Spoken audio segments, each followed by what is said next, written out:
Come join me today as I spend a spring day making marmalade, journaling, unboxing a gift, doing a little bit of crochet, and I am excited to write a new story with 2 familiar characters.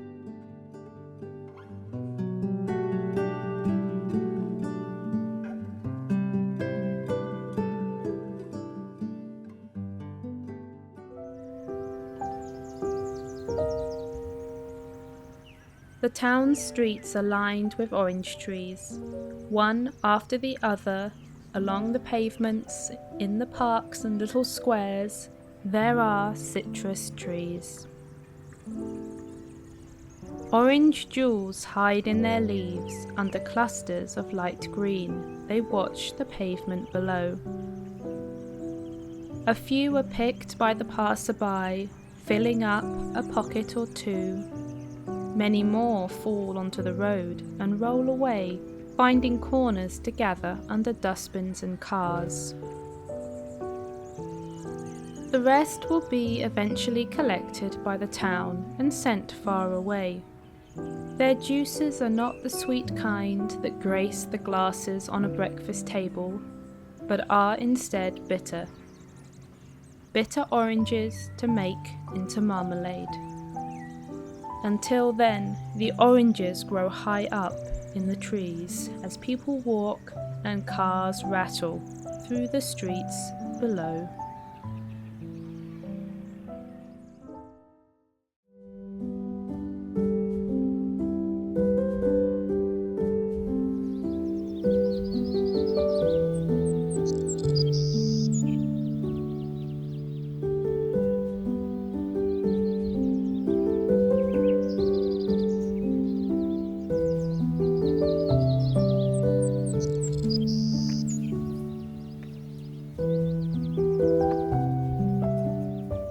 Hello and welcome to Meadow Afternoon. This week I am writing a short story inspired by making marmalade. Making marmalade is a yearly task and one I need to do before the citrus season ends. I am starting by working in my journal and I will share some of the inspiration behind the characters in the story today. Then, later on, I will read aloud the finished story and make some marmalade. Let's begin.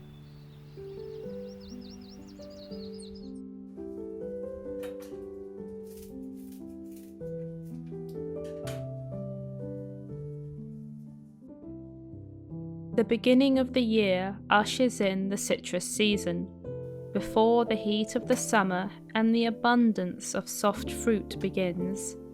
There are piles of oranges and lemons, tangerines and grapefruit.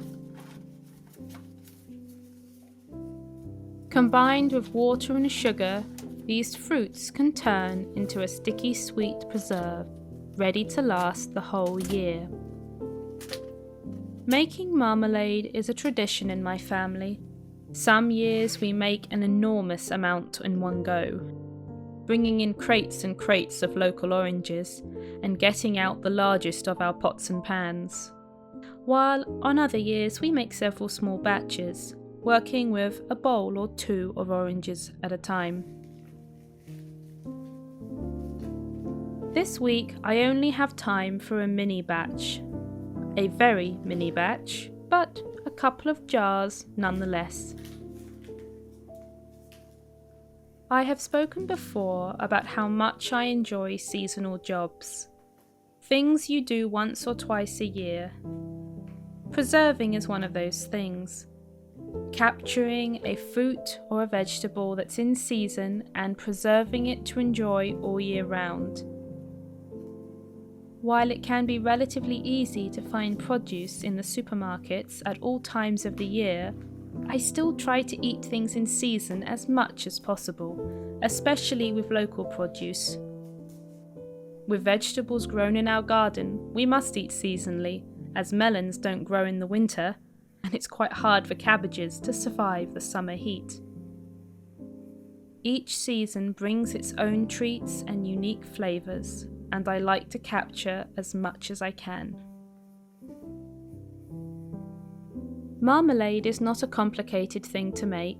It takes some time, some sugar, some water, and of course, citrus fruits. Bitter oranges are more traditional, but I used sweet juicing oranges this week. Lemons, tangerines, grapefruit, or a mix of different fruits together, they can all be used. I love seeing the warm orange of the marmalade jars sitting in my kitchen. It's perhaps an odd combination to some, but marmalade on toast with eggs, usually fried but scrambled are also good. Those two things for breakfast is my favourite. I know I am joined in my love for marmalade by a certain bear named after a train station, although I don't know if he would approve of my addition of eggs.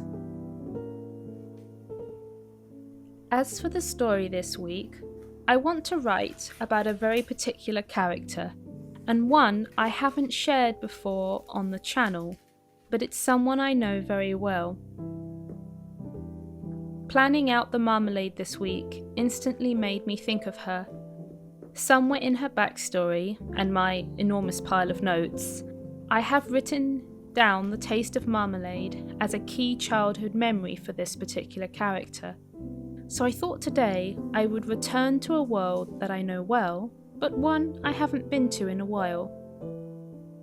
I'll tell you a little bit about the story without giving any spoilers. There's a story I have set in Edwardian London in around 1912 or so.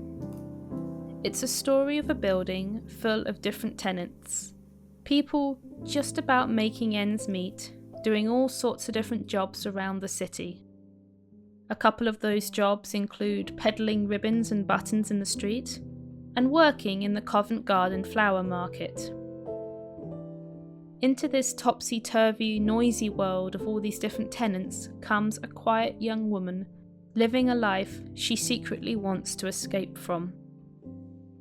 I think that's all I'll say just yet, as I don't want to give any spoilers, and some of this might change anyway. This is a story that I have been writing and rewriting for 10 years or so. It's one that I can't quite let go of, even though the plot is stuck and there's a tangled web of characters to fix. At the moment, the story is resting, hibernating, so to speak, until I can see clearly what to do. But the characters are very familiar to me, and this week I want to take a visit to see them. So, the short story I will write now will be set before the main events of the novel. The story will take place probably 6 or 7 years before the main events, although my timeline could change. The story today will find two of my main characters, Millicent Vane and her daughter Emily, out doing what Mrs. Vane does best. Mrs. Vane, as you will see later, is rather good at giving passionate speeches.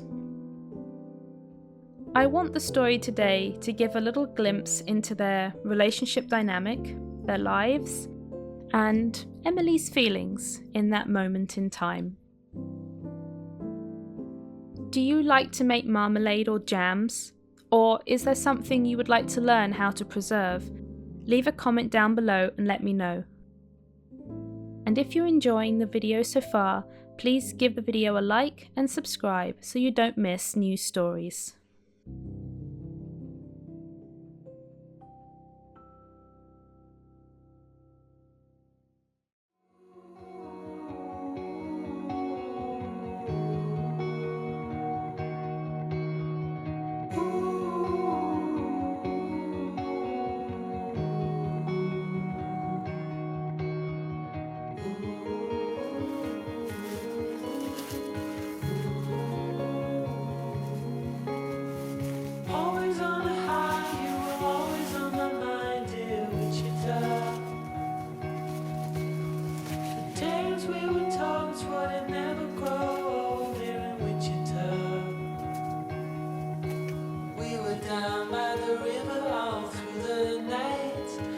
watching the stars in the city lights.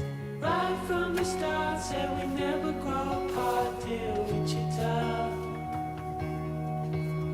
You wanted me to know, never ever let you go, dear Wichita. Surrounded by colors, it's such a sight.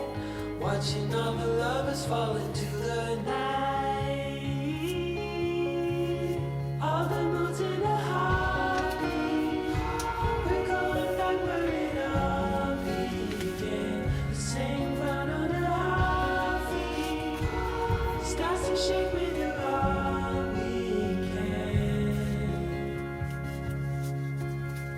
Winter time to spring, I remember everything from Wichita. This town is on its knees, you know God is overseas, I'm telling you. Oh, it's more to this than what you see. You know this town's got the best of me. Are we sure it's the last time? Surely this is the last time.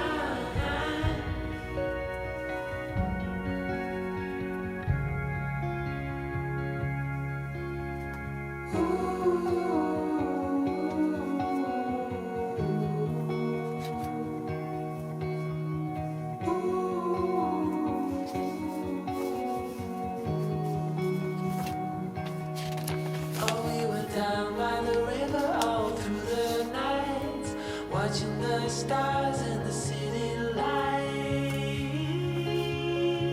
And all the moods in the heartbeat. We're going back where it all began. The same ground under our feet. Starts to shake with you all weekend. But we're caught in a landslide, so we stay up to the morning light.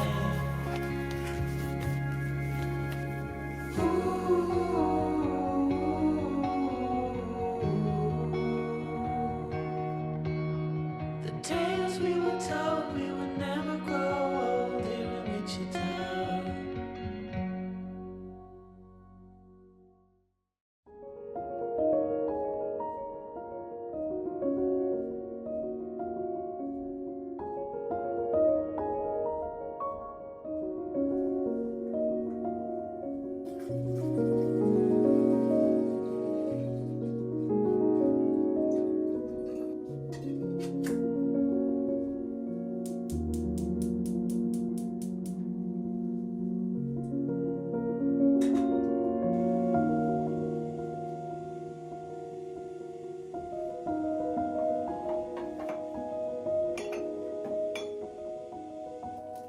The Feast, a short story by Ida Williams.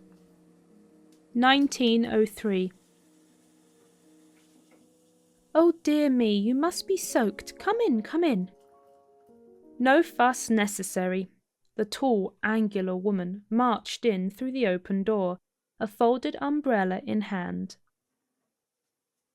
The train was late as usual, and considering how those babbling baboons in Parliament run the country, it's not surprising, I suppose. Millicent Vane quickly assessed her surroundings, taking in without any interest the middle-aged woman who had just opened the front door. Her eye had been drawn instantly towards the sounds of voices coming down the hall. There her audience awaited. The front hall was small and cramped. A large pile of coats was stacked on a side table, and an equally bulky stash of soggy umbrellas sat in a large bucket on the floor. The carpet was a rich dark red, and the walls papered with small twirling vines. Mrs. Vane didn't register either the design of the carpet nor the wallpaper. Such mundane things were not worthy of even a millisecond of her attention. "We are so very excited to hear you speak, Mrs. Vane. I am Mary Luton. We spoke via correspondence. I guessed it was so. Mrs. Luton rubbed her hands together nervously, not quite sure what to make of her specially invited speaker. If anything, she all at once felt somewhat small and insignificant. "Would you like to warm up by the fire? There's one in the kitchen, or maybe a cup of tea." "No need." Mrs. Vane had already unbuttoned her coat, revealing a long dark dress with a high collar. She was a striking woman, long neck and arms, a sharp chin and nose. Not beautiful exactly, but definitely memorable. "Emily, my papers."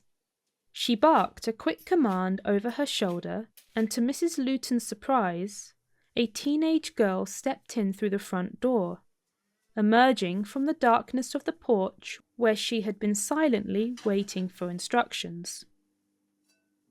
"Oh, I'm so sorry, I didn't see you there." Mrs. Luton closed the door in a fluster, taking a quick peek outside to double-check the occupancy levels of her front porch. "You must be chilled, dear." The girl was as different to Mrs. Vane as possible, curly hair escaping from her braid, a gently rounded face and large wide eyes. She quickly unbuttoned a leather briefcase and handed Mrs. Vane a slab of papers, all handwritten in a neat and careful hand. "Let us begin then," pressed Mrs. Vane, tucking the papers under one arm. Her audience were ready and hungry. She could feel it in the air. However, she found her host, a ridiculous woman, she decided with a disappointed sigh, still fussing about wet coats and mumbling something about catching cold. "My daughter will be fine. Damp is nothing but a trifle when there are world-changing things to discuss. Lead me through." Without actually waiting to be led, Mrs. Vane strode ahead and opened the door at the end of the hall.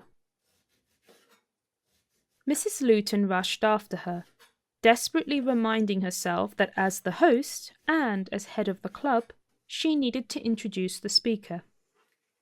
Emily came, as always, in the rear, her coat indeed damp and her hair wet around the edges. The main room of Mrs. Luton's comfortable home was full, all the regular furniture having been removed for the club's monthly meeting. The assembled group of men and women clustered around, some sitting on folding chairs, some standing, and a few others sitting on the floor, their backs propped against the wall. The wallpaper, for those interested, had transitioned from vines to rosebuds, and the air was heavy with a haze of smoke and talk. There was no sign of any drinks, no punch or tea, and no finger sandwiches. Mrs. Vane noted the lack of refreshments with satisfaction. Drinking tea always got in the way of properly listening, and eating tended to render people stupider than usual.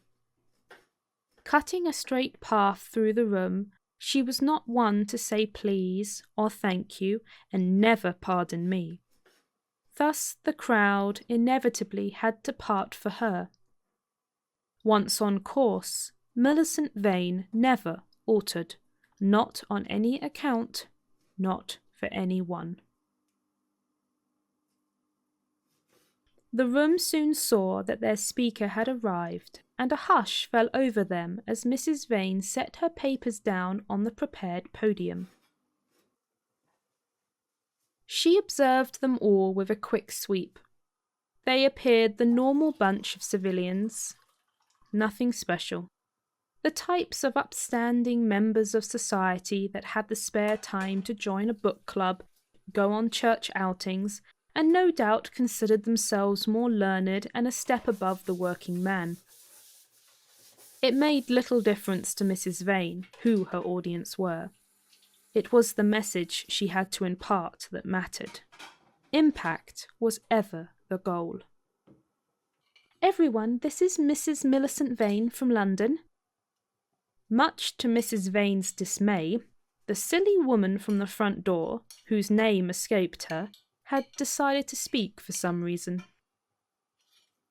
As you all know, it's been both mine and my husband's goal to bring interesting speakers to our small town, to raise the quality of discussion, to enrich and broaden minds. Indeed, our little club is named such, the Society to Enlarge Minds, or, as we like to say, our little TSEM. A polite round of applause followed. Mrs. Vane narrowed her eyes and watched the woman blunder on, all unnecessary and a waste of time. From the back of the room, Emily shivered and yawned, standing unnoticed beside a large potted fern. Last month we were honoured with Professor Mole and his most lively and, I'm sure you'll all agree, very enlightening discussion on the subject of bugs. "Snails," called someone from the crowd. Snails it was. Oh dear me, yes, snails. Mrs. Luton gave a nervous chuckle. She was at all times aware of Mrs. Vane's unfriendly gaze, focused unwaveringly on the back of her head.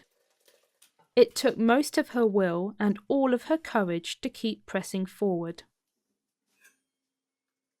Tonight, as you all know, we're going to hear about a current political subject. Mrs. Vane has kindly agreed to take questions afterwards, and there will be lemonade and fruit cake. Mrs. Luton may have had more to say, but Mrs. Vane decided enough was enough. The mention of fruit cake was too much and distracting for her audience. She addressed the group with a simple command. They were hers now. "Let's begin." Her host bustled off to a corner in defeat, and the company listened in perfect silence. This was how Mrs. Vane liked her audience, captured and quiet. She stood with her feet placed squarely apart and cast her arms out like a Shakespearean actor ready to give a lengthy monologue. We are all brought into this world the same way, from the body of a woman. Without her, there would be no continuation of countless generations, no current society, and certainly no future. Mrs. Vane felt the adrenaline begin to trickle through. She saw no individual faces in the crowd. They became a wonderful blur. Women walk on this earth with man. We share in the burden and toil of life. We are mothers. We work in factories. We nurse the sick. We are creatures of virtue. We are creatures of virtue. Her voice travelled to all corners of the room, seeping into the floorboards and whirling behind the curtains. Are we not equal to man? Are we not worthy of the same rights? Then, I ask you all, why can we not vote? Consider this further. A man who has lost his reason can vote. A man who is a drunkard can send a representative to Parliament. A man who cheats his friends and is distrusted by his community can cast his vote and affect the running of our country. Yet women of virtue cannot.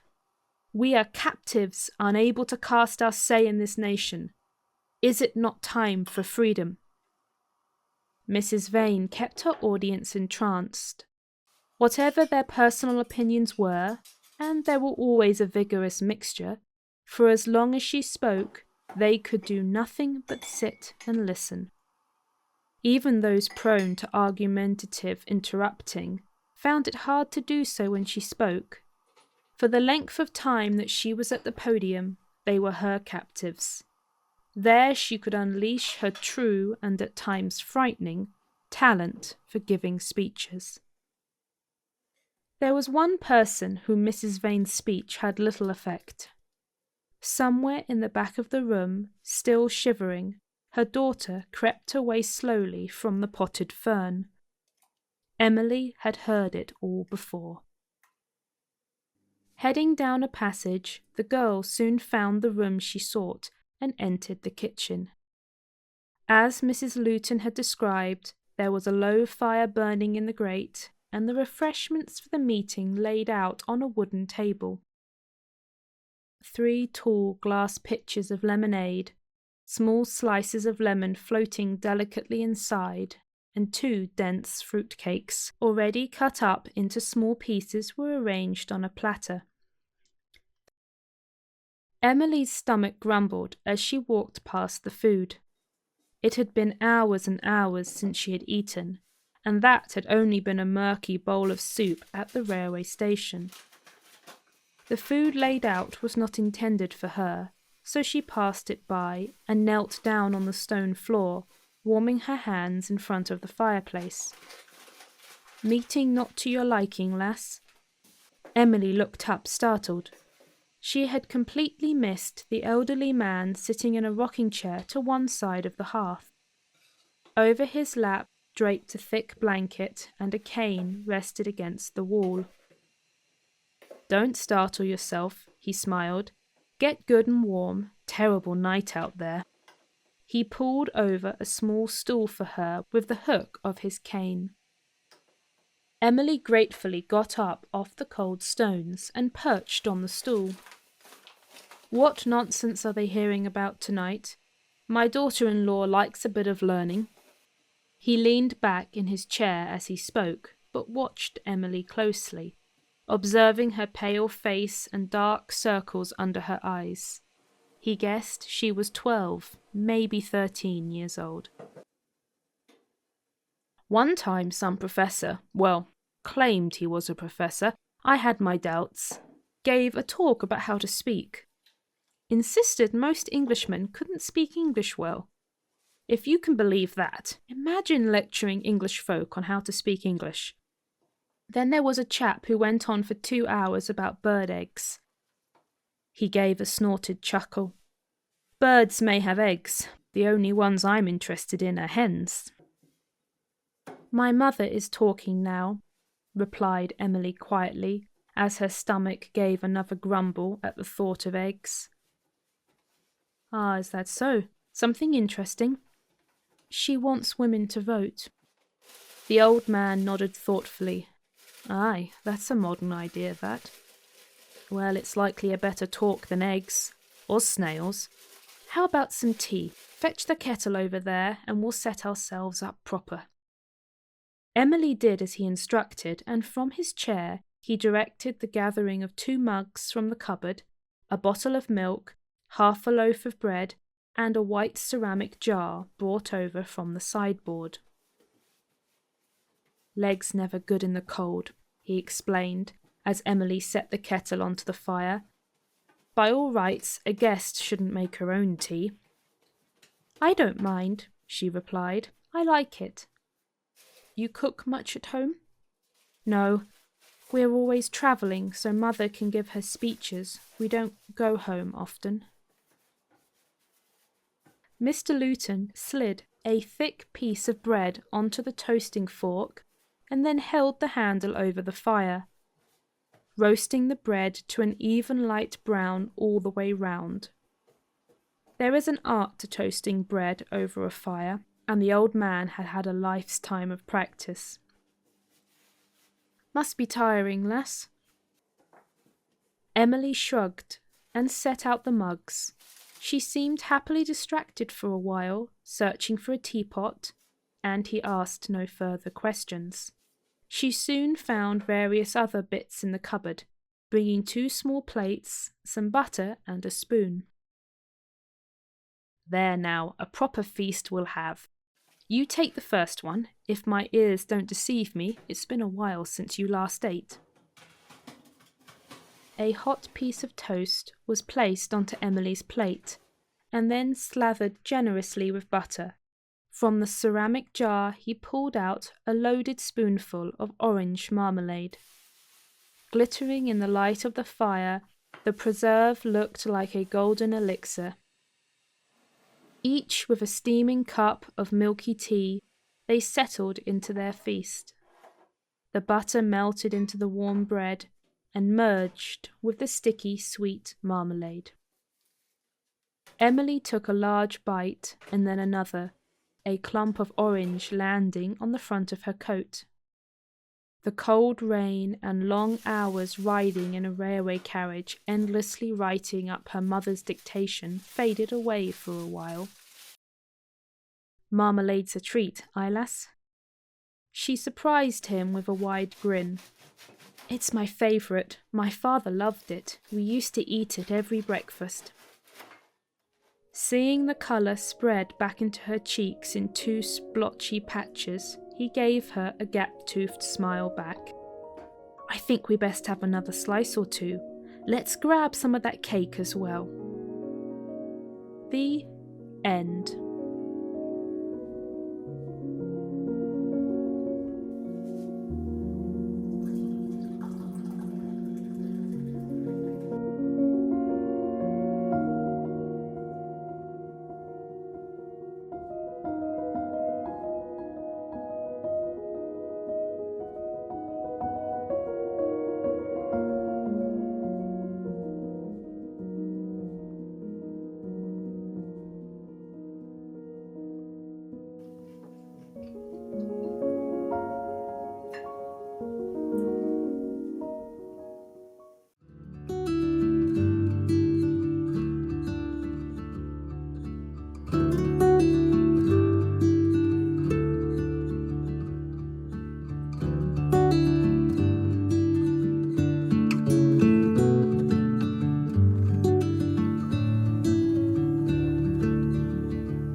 It's been a while since I updated you all on the Granny Square blanket.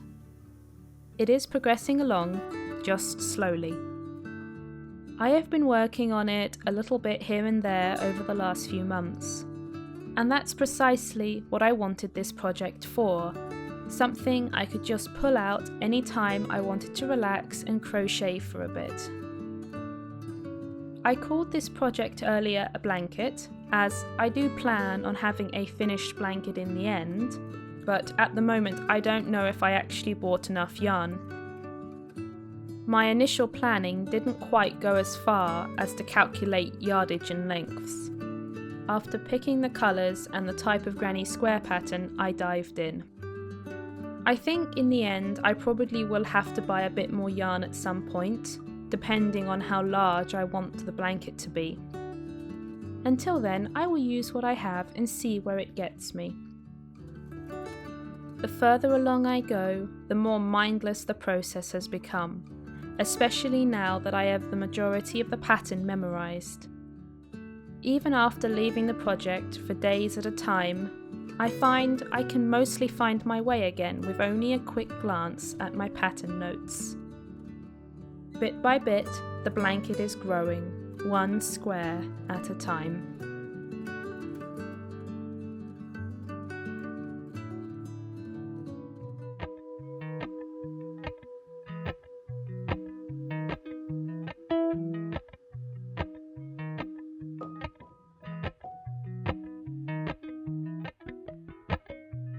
Appalachian sunrise meets my skin.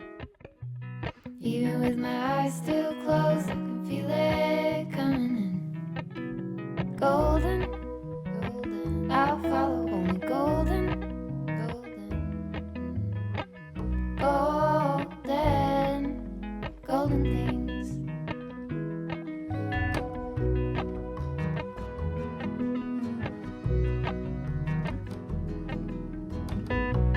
Mountain laurel high fives for miles in spring. Rainbow trout and a hummingbird wing. Golden, I'll follow only golden, golden, golden things. Gold hair, gold rings.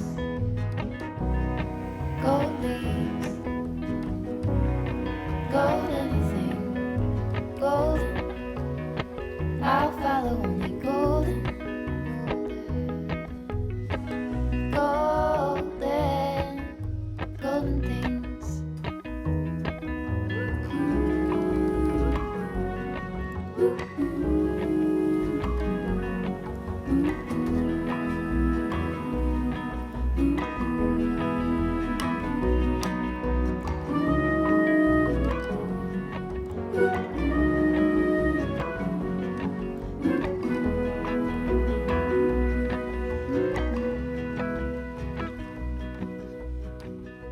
Walk up the river by my son.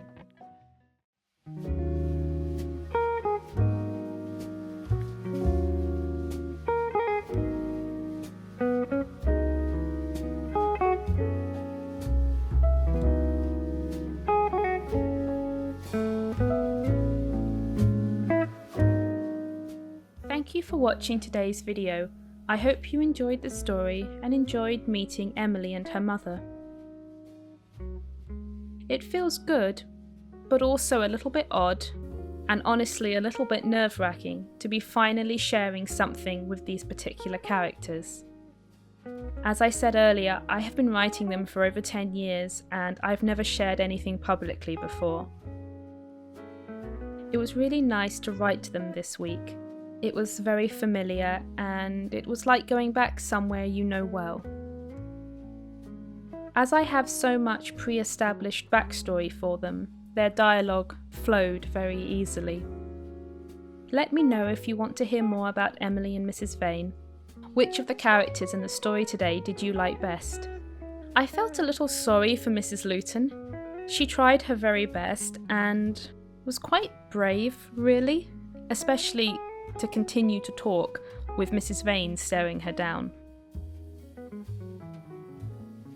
My batch of marmalade this week turned out lovely, but it was very small, so we will definitely need to make some more soon. Those 2 jars will not last very long in this household. If you're new, welcome. My name is Ida. On this channel I share short stories from the world of Meadow Afternoon, behind the scenes of my novels, along with a little bit of slow living and crafting. If you'd like to learn more about the world of Meadow Afternoon, you can find a link to my website below. Until next time.